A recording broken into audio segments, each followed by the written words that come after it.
Bismillahirrahmanirrahim. Assalamualaikum warahmatullahi wabarakatuh. Waalaikumsalam warahmatullahi wabarakatuh. Oke guys, jadi podcast OSIS pada kali ini kita udah bareng sama Ketua Osmanda 30 dan Ketua Osmanda 31. Di sini ada kamu nih, boleh say hi dulu Kak. Hai teman-teman semua. Oke, ada Ketua Osmanda 31 juga nih, Kak Hanafi. Halo semua. Oke.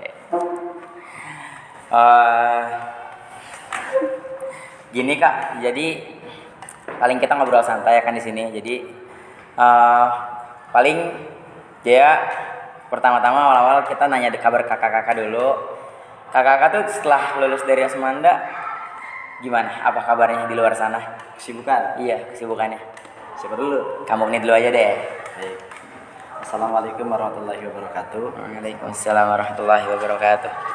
Untuk kabar, insya Allah baik selalu. Dan kesibukan saya hari ini, alhamdulillah saya telah diamanahkan menjadi mahasiswa IPB University dan Departemen Statistik dan Sains Data Fakultas MIPA, dan alhamdulillah juga diamanahkan menjadi Ketua BEM-PKU atau Ormawa Eksekutif PKU, dan moto saya pribadi yaitu selalu memberikan ukiran sebelum pergi ke tingkat selanjutnya.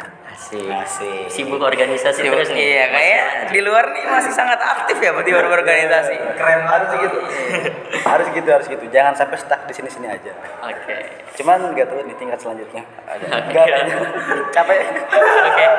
Nah, selanjutnya Kak Hanafi nih masih seger banget, baru kemarin bentar lagi udah jadi maba IPB nih. Gimana nih keadaannya sekarang, kesibukannya Kak Hanafi? Kalau Hanafi sendiri dari kelas 11 udah mulai sambil belajar sambil kerja, jadi sekarang paling kalau nggak pengangguran di rumah ya kerja ngedit foto-foto kayak gitu aja sih. Sambil nunggu ada ya tugas-tugas dari nanti di kuliahan kayak gitu.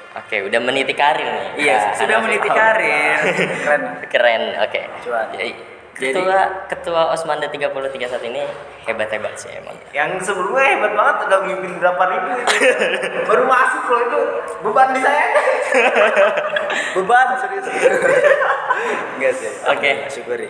Orang-orang luar biasa yang ada di situ teman-teman. Jadi ya kita tuh kalau ngobrol sama orang-orang luar biasa tuh kerasa lah, beda lah kayak gitu tuh.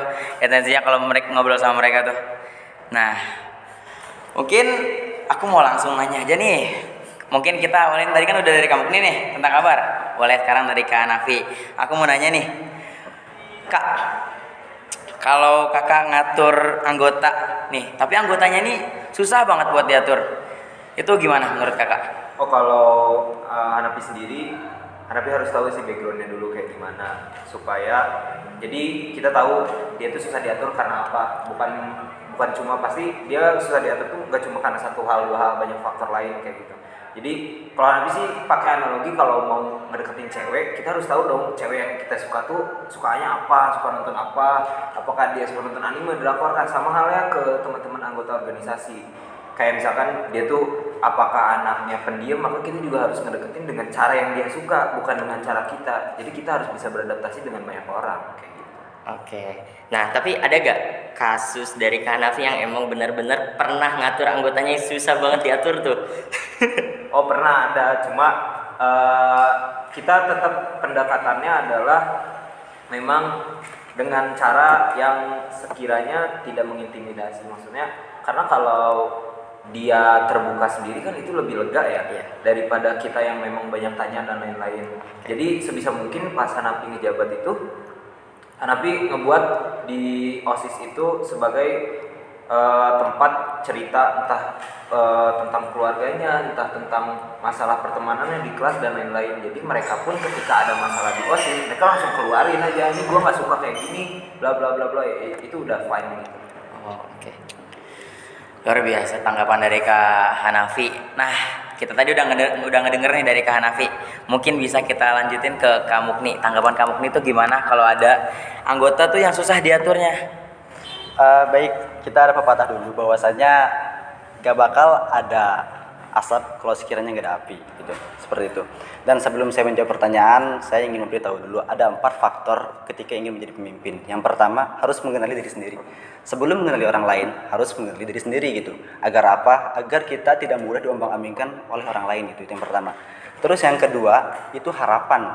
Jadi ketika teman-teman semua menjadi pemimpin, itu berikanlah harapan kepada orang-orang. Dan pemimpin yang bagus itu bisa mengelola harapan yang dipimpinnya tersebut. Nah, itu ya. Terus yang ketiga, itu kalian harus mengetahui dulu model kepemimpinan yang akan kalian bawa itu seperti apa. Misalnya mau yang seperti AK, BK, CK. Dan yang keempat, itu kalian harus mengetahui anggota-anggota kalian itu seperti apa sifatnya. Biar kalian bisa menyamakan, bisa beradaptasi. Gini deh, kenapa saya mengatakan adaptasi? Saya pengen memberikan sebuah analogi gitu. Ketika emang kita jadi sebuah harimau dan masuk ke kandang domba misalnya, itu pasti dijauhi. Iya. Dan begitupun ketika kita menjadi domba, masuk ke kandang harimau, maka kita akan dimakan. Kalau misalnya kita masuk ke kandang harimau, jadilah harimau. Biar kita berteman, dan ketika kita masuk ke kandang domba, jadilah domba agar kita bisa berteman gitu. Artinya apa? Bisa beradaptasi dan menyelaraskan itu. Dan tadi seperti yang saya bilang gitu, kalau misalnya ada permasalahan itu jangan kayak tiba-tiba langsung mengintimidasi, benar tadi kayak Harfi. Tapi kayak cari dulu kesalahannya apa, tanya dulu. Karena setiap orang pasti mempunyai permasalahan masing-masing.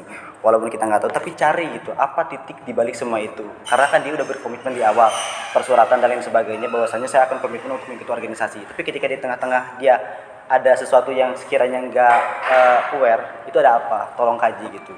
Dan kalau misalnya masih susah juga gitu, tolong ngobrol secara deep talk, bahasa keren tema seperti itu. Jadi ya cari permasalahannya, terus solusinya mau kayak gimana, ngobrolin bareng-bareng gitu, maunya seperti apa. Kalau sekiranya ada kekurangan, ya evaluasi bareng-bareng kayak gitu. Oke. Perlu ya berarti adaptasi itu. Perlu banget adaptasi, apalagi berarti kita harus nih Kak, kalau menjadi pemimpin tuh kenal sama anggota kita. Benar. Itu kita harus kenal dulu. Itu intinya dari tadi poin pertama. Jadi jangan tegang-tegang banget dong. Kita podcast santai di sini, jawabnya santai-santai aja gitu. Iya, mangga. Oke. Mangga. Nah, sekarang tadi kan kamu nih membahas tentang adaptasi. Nah, kalau misalnya nih waktu kakak mimpin Osmanda selama 1 tahun itu, ada gak ciri khas kakak dalam memimpin yang udah dibanggakan gitu oleh kakak? Aduh, saya tuh paling gak bisa membanggakan diri sendiri. Kayak kalau anak sih mikirnya kalau orang tuh harus dinilai. Gak bisa nilai diri sendiri. Iya. Oh, Waduh, ini kayaknya Nilai kamu nih. oke. Mungkin gini ya. Ciri khas lah, tapi gak dibanggakan. Ciri khas. Oke. Boleh mangga. Sok. Kalau ciri khas saya sebelum rapat pasti bilang kayak gini dulu. Kalian sebaiknya sebelum rapat sholat dulu 2 rakaat. Dan kalau misalnya kalian lagi sibuk-sibuknya, minimal wudhu lah gitu. Itu ciri khas saya. Mungkin Hanafi juga tahu seperti itu. Dan saya selalu berkumandang bahwasanya mengatakan pacaran itu nggak baik, dan tolong kalau sekiranya kalian bisa jangan sampai dilakukan.